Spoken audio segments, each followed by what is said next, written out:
The stars had always called to humanity. For thousands of years, they looked up at the night sky and dreamed of what waited beyond. When they finally built ships fast enough to reach those distant lights, they discovered something that changed everything. They were not alone. The Galactic Confederation had existed for over 10,000 years. It was a union of 147 species spread across millions of star systems. They had built wonders that humans could barely understand. Cities that floated in the clouds of gas giants. Stations that orbited black holes. Ships that could cross the galaxy in days. When humanity made first contact 300 years ago, the Confederation watched them with mild interest. The newcomers were strange creatures. They came from a world that most species considered a death trap. Earth had predators with sharp teeth. It had storms that could flatten cities. It had diseases that evolved as fast as the cures. The gravity alone would crush most Confederation species. The fact that humans had survived such a place was considered unusual. The fact that they had built civilization there was considered remarkable. But the Confederation had seen many species come and go.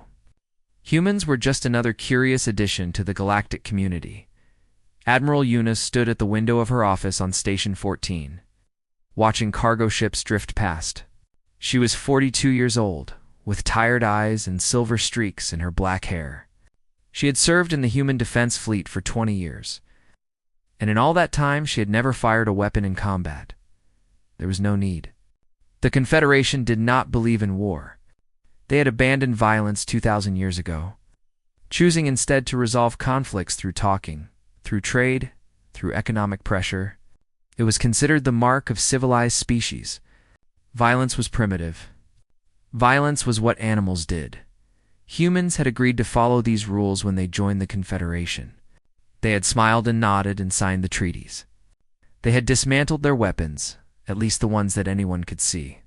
They had become peaceful members of galactic society. But Una knew the truth. She knew what slept beneath the ice of Europa, hidden from Confederation sensors. She knew about the soldiers frozen in dreamless sleep, maintained across 3 centuries of peace. She knew about the ships bristling with weapons that the galaxy had forgotten how to build. Humanity had not forgotten how to fight. They had simply chosen not to. The door to her office opened, and Lieutenant Taiho walked in. He was young, only 25, with the kind of eager energy that Una remembered having once. His face was carefully blank, but she could see the anger burning in his eyes. "The Council rejected our petition," he said. Una did not turn from the window. "Which one?" "All of them. The mining rights on Kepler 7, the colony expansion in the Outer Reach, the trade route access through Telvanni space." He paused, and she could hear his teeth grinding. "They said we are not yet mature enough for full participation in Confederation affairs." "I see. Admiral, this is the 15th rejection this year. They treat us like children, like pets." His voice cracked with frustration. "We have been part of the Confederation for 300 years. How much longer do we have to prove ourselves?" Una finally turned to face him. She studied his young face, seeing the same frustration she had felt at his age. The same burning desire to be respected, to be treated as equals. "Do you know why they fear us, Lieutenant?" Taiho blinked. "Fear us. They look down on us. They think we are primitives. That is what they say. But watch their eyes when humans enter a room. Watch how they step back, just slightly. Watch how they change the subject when we talk about Earth's history." Una walked to her desk and sat down heavily. "They have read about our past. They know what we did to each other before we reached the stars. The wars, the genocides, the weapons we built to destroy ourselves. But we stopped. We changed. Did we?" Una smiled, but there was no warmth in it. Or did we just find something bigger to point our weapons at? Before Taiho could respond, the communication panel on her desk lit up with an urgent signal. The code was one she had never seen before in her career. Priority Alpha. Confederation. Emergency. She opened the channel, and the face of High Chancellor Mira appeared. The leader of the Confederation Council looked nothing like a human. She was Selvani, with pale blue skin and large dark eyes that could see in spectrums humans could not imagine. Those eyes were usually calm, filled with the patient wisdom of a species that had sailed between stars when humans were still living in caves. Now, those eyes were filled with terror. Admiral Unamira said, her voice trembling, "The Council requests your immediate presence. There has been an incident." "What kind of incident?" Mira's blue skin had gone pale, almost white. "The Vorthan Empire has crossed our borders. They have attacked 3 colony worlds in the outer systems." She swallowed hard. There were no survivors. Una felt something cold settle in her chest. The Vorthon. She had read about them in classified briefings. A species that had refused to join the Confederation. A species that had kept their military, their weapons, their hunger for conquest. They had been quiet for centuries, watching, waiting. "How many ships?" she asked. "Our sensors show approximately 10,000 warships. They are moving toward the inner systems." Mira's voice broke. "We have nothing to stop them. We have no military. We have no weapons. We abolished them. You abolished yours," Una said quietly. "You never asked what we did with ours?" There was a long silence. Mira stared at her through the screen, and Una watched the realization dawn in those large alien eyes. "Admiral, what are you saying?" Una stood up slowly. She looked at Taiho, who was watching her with wide eyes. Then she looked back at the Chancellor. "I am saying that humanity has been waiting for this moment for 300 years. I am saying that we smiled and nodded and played the game of peace, but we never forgot what we are." She took a deep breath. "I am saying that if the Confederation wants to survive, it is time to unleash the humans." Mira said nothing, but in her eyes, Una saw something new. Something that had not been there before. Hope and fear. The Confederation Council Chamber was the largest room Admiral Una had ever seen. It was built to hold representatives from 147 species, each with their own section, their own atmosphere, their own gravity. Lights of every color filled the air. Strange sounds echoed from translator devices. The smell was indescribable, but today the chamber was silent. Every species, every representative, every aide and assistant sat in perfect stillness. They were watching the holographic display in the center of the room. The display showed a planet burning. Una recognized it from briefings.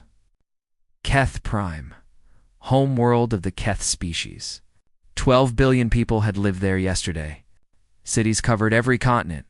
Ships filled the skies. Now there was only fire. The Vorthan had not invaded. They had not conquered. They had simply burned everything until nothing remained. "This is their message." "Hi, Chancellor," Mira said, her voice hollow. "They sent it an hour ago." The display changed. A face appeared, and Una studied it carefully. The Vorthan looked somewhat like insects, with hard shells covering their bodies and multiple arms ending in sharp points. Their eyes were black and empty, showing no emotion at all. "Creatures of the Confederation," the Vorthan commander said. His voice was flat, mechanical.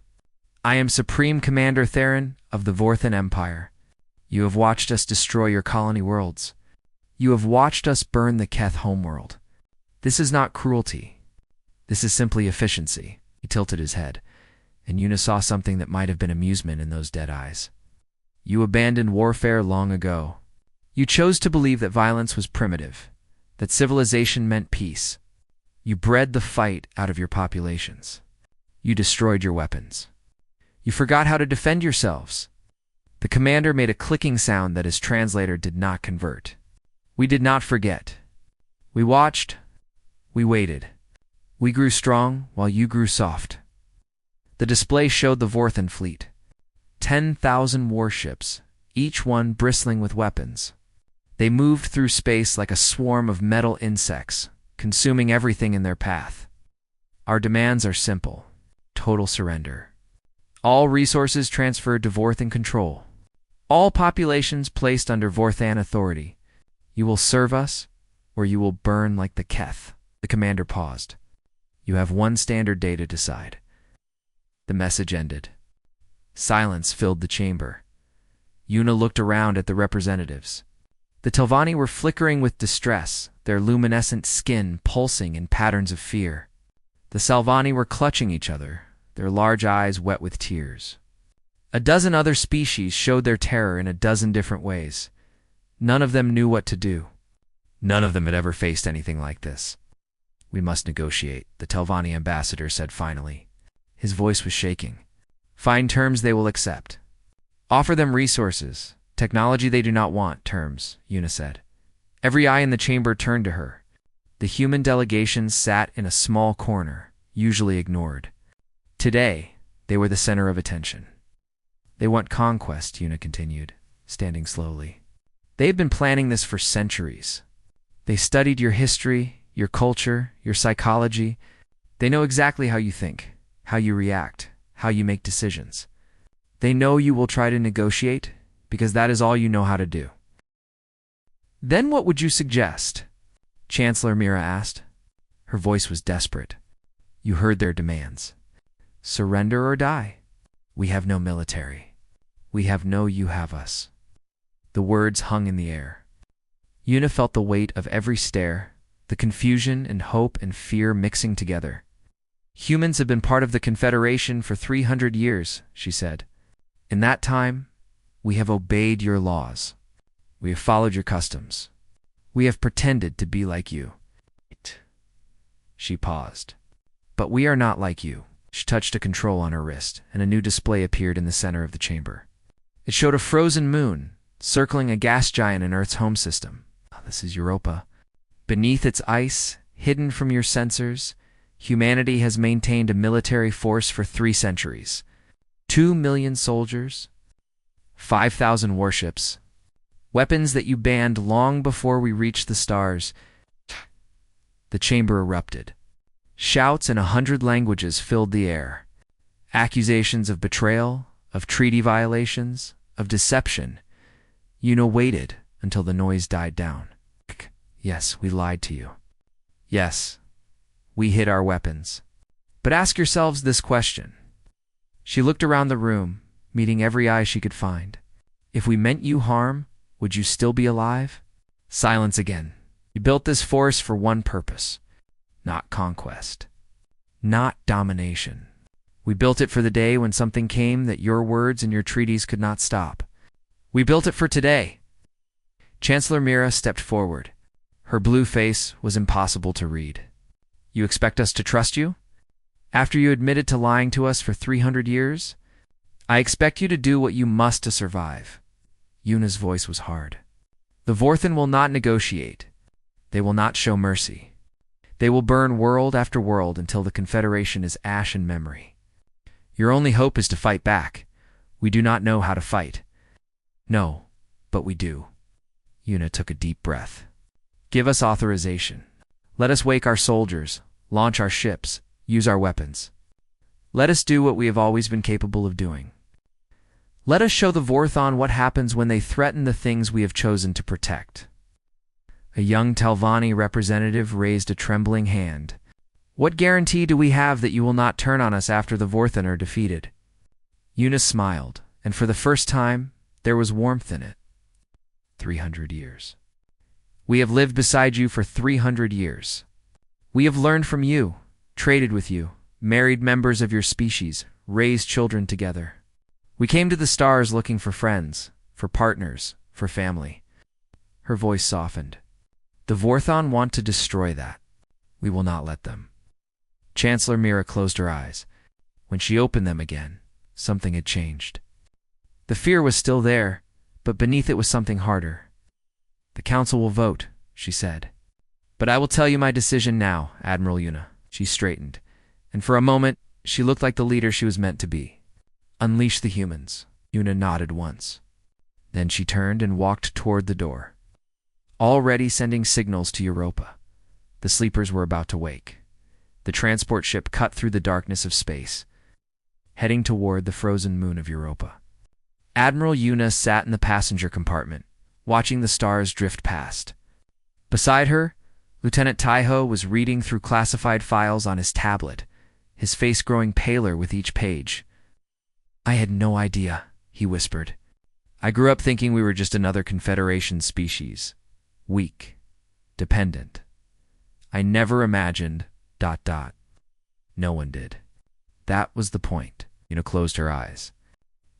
The decision was made before either of us was born. After first contact, our leaders realized something important. The Confederation was peaceful, yes, but that peace was fragile. Built on the assumption that everyone would follow the rules, but the Vorthan never followed the rules. No, and they were not the only ones. Our intelligence services identified 17 potential threats in the first 50 years of contact. Species that had kept their weapons, their armies, their hunger. Species that looked at the Confederation and saw weakness. The transport began its descent toward Europa's surface. Through the window, Una could see the endless plains of ice, white and cold and hiding secrets that had been kept for centuries. So we prepared, she continued, quietly, secretly. We signed the disarmament treaties in public and built warships in private. We showed the galaxy peaceful humans while training soldiers in hidden facilities. We played the long game, Lieutenant. And now the game is over. They landed near a small research station that appeared on no official maps. 2 soldiers in unmarked uniforms met them at the airlock, checking identification codes before allowing them to pass. General Doan was waiting for them inside. He was 73 years old, with white hair and a face lined with decades of patience. He had commanded the secret fleet for 30 years, maintaining ships that never flew, training crews that never fought. He had spent his entire career preparing for a day that many thought would never come. Admiral, he said, clasping her hand. The Council approved. They had no choice. The Vorthon fleet is moving toward the inner systems. 3 more worlds have fallen since yesterday. Doan nodded slowly. Then it is time. He led them to an elevator that descended deep beneath the ice. They dropped for what felt like hours, passing through security checkpoints that scanned them in ways Una did not fully understand. Finally, the doors opened onto a cavern that took her breath away. Ships. Thousands of ships. Hanging in magnetic cradles that stretched as far as she could see. They were beautiful in a terrible way, designed for one purpose and one purpose only. War. The First Fleet, Doan said with quiet pride. 5,000 warships. Cruisers, destroyers, carriers, and 12 dreadnoughts. Each one equipped with weapons that the Confederation banned millennia ago. Kinetic accelerators that fire rounds at a fraction of light speed. Plasma lances that can cut through any shield. Nuclear warheads. Antimatter torpedoes. Taiho stared at the ships, his mouth hanging open. How did you hide this? Europa's ice blocks most sensors. We built the facility in sections, disguised the construction as scientific research. By the time we were finished, only a handful of people knew the truth. Doan smiled grimly. The Confederation trusted us. They never looked. They walked past the ships to another section of the cavern. Here, the temperature dropped even further. Rows of metal pods stretched into the darkness, each one containing a human figure frozen in dreamless sleep. 2 million soldiers, Una whispered. The best humanity has ever produced. Selected from every nation, every background, every skill set. They were frozen at the peak of their abilities, their minds filled with tactics and strategies that the galaxy has forgotten. Doan stopped beside one of the pods. They have been waiting for this moment their entire lives, even if they did not know it. The pod in front of them contained a young woman. Her face was calm and sleep, showing none of the fierce intensity that Una knew lay beneath. Her name was displayed on a small screen. Captain Hannah, age 31, at time of freezing. Fighter pilot. Decorated 17 times in simulated combat. Never defeated. Make her first, Una said. Doan nodded to his technicians. They began the revival process, pumping warming agents into the pod, stimulating muscles that had not moved in decades, shocking a heart back to life. The process took 15 minutes. Then Captain Hannah opened her eyes. She did not panic. She did not cry out. She simply looked around, assessed her situation, and spoke in a voice rough from centuries of disuse. Status. War, Una told her. The Vorthan Empire has attacked the Confederation. The galaxy needs us. Hannah sat up slowly, stretching muscles that remembered strength even after so long. Her eyes were sharp, focused, already calculating. How many ships? 10,000 in their main fleet. More in reserve? Our forces? 5,000 ships. 2 million soldiers. Hannah smiled, and it was the smile of a predator seeing prey. Half their numbers? Good odds. Around them, other pods were beginning to open. Soldiers gasping back to life, minds filling with purpose, bodies remembering what they were trained to do. The cavern echoed with the sounds of humanity waking up. General Dohan watched with tears in his old eyes. He had waited his entire life for this moment. Every sacrifice, every secret, every year of patience had led to this. "What are your orders, Admiral?" Hannah asked, standing at attention. Yuna looked at the army rising around her. 2 million humans who had given up decades of their lives for this single purpose. 5,000 ships that had never seen battle, waiting to prove their worth. A species that had pretended to be peaceful while never forgetting how to fight. "The Vorthan think the galaxy is helpless," she said quietly. "They think there is nothing between them and total conquest. They are about to learn how wrong they are." She raised her voice so everyone could hear. "Make them all. Launch all ships. The Confederation asked for our help." Her eyes hardened. "Let us show them what humanity can do." The cavern erupted in motion. Officers shouting orders, soldiers running to their stations, ships powering up for the first time in centuries. The humans were awake, and they were angry. Supreme, Commander Theron, stood on the bridge of his flagship, watching another Confederation world burn. This was the 12th planet they had destroyed, and each one had fallen the same way. No resistance. No fighting back. Just desperate pleas for mercy that his fleet ignored.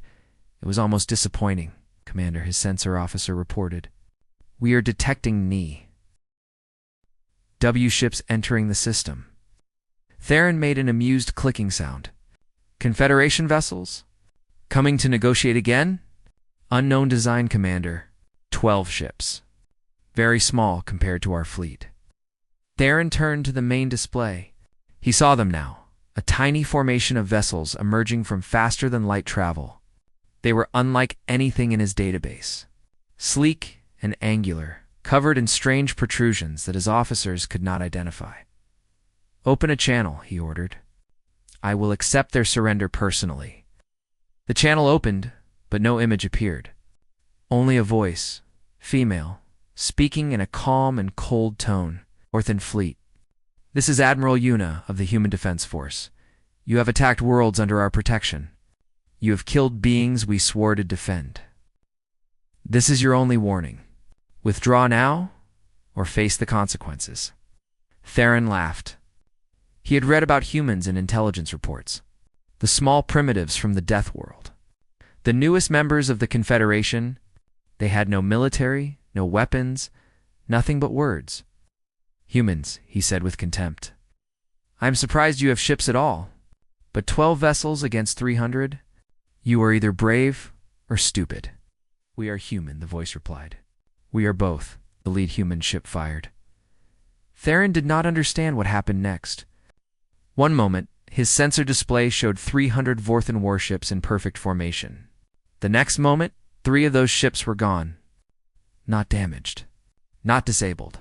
Simply gone, ripped apart by something moving too fast for his sensors to track. "What was that?" he demanded. "Kinetic rounds, Commander. Solid metal fired at 3% of light speed." His weapons officer sounded terrified. "Our shields cannot stop them." Before Theron could respond, the human ships began to move. They did not fly like Confederation vessels, slow and careful. They moved like predators, fast and aggressive, spinning and diving in patterns that should have been impossible. 2 more Vorthan ships exploded. Then 5 more. Then 10. "Return fire." Theron screamed. His fleet opened up with everything they had. Plasma bolts and missiles and energy beams filled the space between the ships. The humans did not retreat. They flew directly into the storm of weapons, dodging and weaving. And somehow they kept coming. Captain Hannah sat in the cockpit of her fighter, a smile on her face. Her hands moved across the controls with impossible speed, making adjustments by instinct. Around her, her squadron flew in perfect formation, each pilot trained for exactly this moment. "Target the engine sections," she ordered. "Disable their drives, then move to the next ship. Do not let them retreat." Her weapons locked onto a Vorthan cruiser. She fired, and plasma lances cut through the enemy ship like knives through paper. The cruiser spun out of control, its engines dead, its crew screaming into silent space. Behind her, the rest of the human fleet arrived. Theron watched in horror as 5,000 human warships emerged from faster-than-light travel. They filled his display, a wall of metal and weapons that blocked out the stars. "Impossible," he whispered. "They had nothing." Our intelligence said. "Your intelligence was wrong, Admiral," Una said over the open channel. "We have been preparing for this day for 300 years. While you built your invasion fleet, we built something bigger, something better, something you never saw coming." The human fleet opened fire. It was not a battle. It was a slaughter. Vorthan ships exploded by the dozen. Their weapons could not penetrate human shields. Their engines could not outrun human ships. Their tactics, designed to crush passive Confederation vessels, failed completely against enemies who fought back. Admiral Una watched from her command ship as her fleet carved through the Vorthan formation.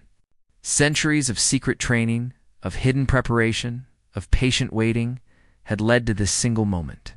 Every strategy that humanity had developed across its bloody history was being unleashed at once. "Ma'am," Lieutenant Taiho reported, his voice strange. "We are receiving transmissions from across the Confederation. Every species with a receiver is listening." "What are they saying?" "They want to know what we are." Una looked at the battle. Human pilots flying with supernatural skill. Human weapons tearing through enemy ships. Human soldiers doing what they had always been capable of doing. "Tell them," she said quietly. "We are the creatures they forgot about. The primitives from the death world. The ones who smiled and nodded and played peaceful for 300 years. She paused. "Tell them we are humanity, and we are very, very angry." The battle lasted for hours. When it was over, 200 Vorthan ships had been destroyed. The rest were fleeing, their formation broken, their confidence shattered. Human losses were 3 ships, 12 pilots. Captain Hannah landed her fighter on Admiral Una's command ship. Her face was calm, showing no sign of the violence she had just committed. When she stepped out of the cockpit, she found the Admiral waiting. "Report," Una said. "Enemy fleet is in full retreat. We have pursuit squadrons following, but I recommend we let some of them escape." "Why?" Hannah smiled that predator smile. "So they can tell the others. So every Vorthan, on every world, in every ship, knows what happened here today. Fear is a weapon too, Admiral. And we just showed the galaxy what happens when you make humans afraid." Una nodded slowly. She turned to look at the display, where signals were pouring in from across the Confederation. Questions, demands, pleas for explanation. But beneath all the noise, she noticed something else. Silence. For the first time since the Vorthan invasion began, the frantic emergency broadcasts had stopped. The screaming distress calls had gone quiet. Species that had been panicking were now simply watching. Waiting to see what would happen next, the galaxy had fallen silent. And in that silence, humanity stood alone, covered in the blood of their enemies. Waiting to see if they would be thanked or feared. 1 week after the battle, the Vorthan Emperor sent a message requesting peace negotiations. Admiral Una read it 3 times before responding. The meeting took place on a neutral station in empty space. The Vorthan sent their highest-ranking diplomat, a creature named Advisor Keth, who walked into the room with the careful steps of someone expecting to die. Una sat across from him. Flanked by General Doan and Captain Hannah, she did not smile. She did not speak. Keth broke the silence first. "The Empire wishes to negotiate an end to hostilities," he said. His voice was controlled, but his multiple arms trembled slightly. "We are prepared to discuss terms." "There will be no discussion," Una said flatly. "There will be terms, and you will accept them. Admiral, surely immediate withdrawal from all conquered territories. Full reparations to every species affected by your invasion. The complete dismantling of your military apparatus." Una leaned forward. "Your weapons, your ships, your training facilities, everything." Keth stared at her with his empty black eyes. "You would leave us defenseless?" "Yes, just as you intended to leave the Confederation. The difference is that we will not burn your worlds afterward." She paused. "Unless you give us reason to." The Vorthin was silent for a long moment. Then, slowly, he nodded. "The Empire accepts your terms." Una watched him sign the documents, watched him surrender everything his species had built across millennia of warfare. He did not argue. He did not bargain. He had seen the recordings from his fleet. He knew what humans were capable of. When the Vorthon left, General Dohan let out a long breath. "It is done," he said. "The war is over."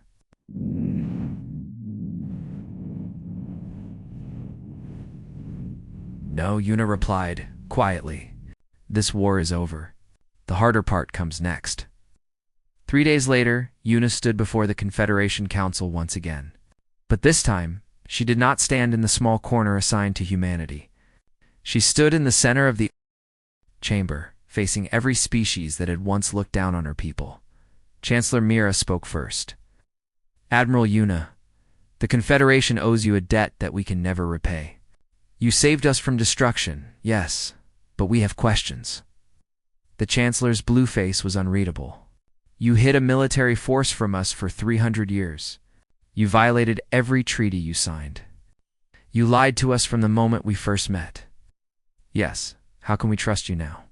How do we know you will not turn those weapons on us next?" Una had expected this question. She had been thinking about it since the battle ended, trying to find the right words.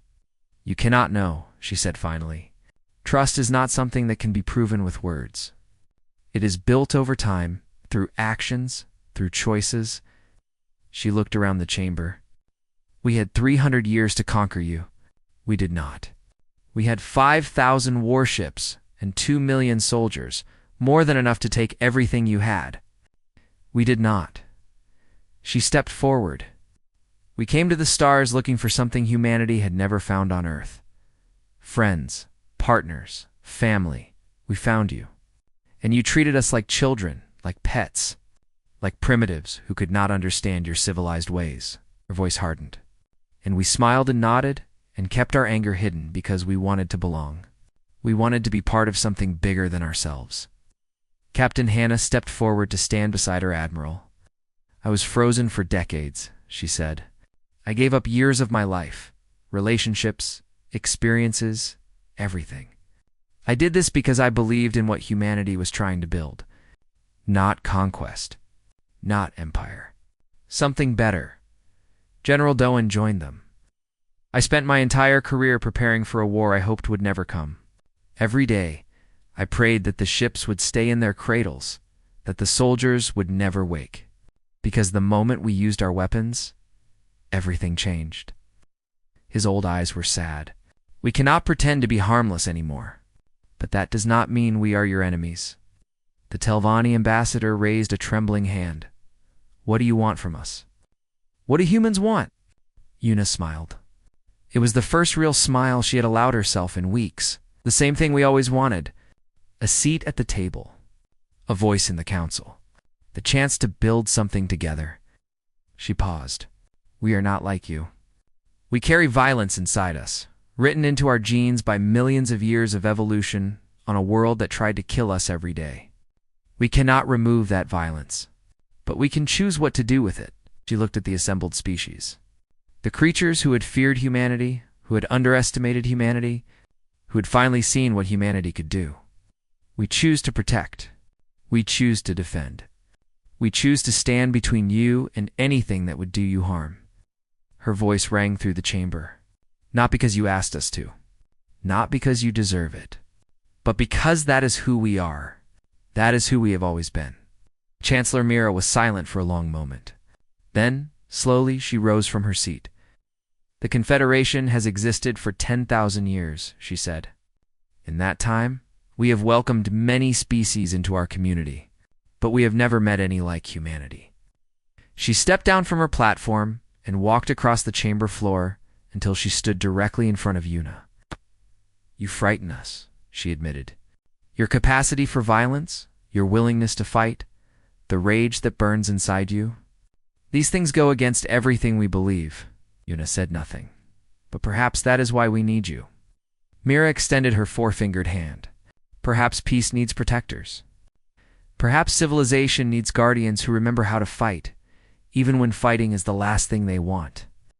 Yuna took the Chancellor's hand. "We will guard you," she promised. "We will protect everything you have built. And in return, we ask only one thing. Name it. Remember us. Not as the primitives from the Death World, not as the dangerous ones who might turn on you. Remember us as partners. As friends." She squeezed the alien hand gently. "As family," Mira nodded slowly. "The Confederation will remember." Around them, the chamber erupted in sounds of approval. Representatives from 100 species rose to their feet, clicking and humming and singing in their different ways. For the first time in 300 years, humanity was not just tolerated, they were welcomed. Captain Hannah stood beside Admiral Yuna as the celebration continued. "What happens now?" she asked. "How we rebuild. We help the Confederation recover from the invasion. We train their people if they want to learn. We show them that violence and civilization are not opposites." Yuna looked out at the gathered species. "And we pray that we never have to fight again. But if we do..." Yuna smiled, and there was something fierce beneath the warmth. "Then we will be ready. We will always be ready." She placed a hand on the young captain's shoulder. "That is the burden of being human. We hope for peace, but we prepare for war. We dream of friendship, but we remember how to fight. We want to belong, but we never forget who we are." The galaxy had learned something that day. Humans were not the simple creatures they appeared to be. They were complex, contradictory, capable of great kindness and terrible violence in equal measure. They were, in the end, exactly what the galaxy needed. The last option. The unleashed ones. The protectors who had been hiding in plain sight all along. And as the celebrations continued, humanity took its place among the stars, not as conquerors, not as children, but as guardians of everything they had chosen to love.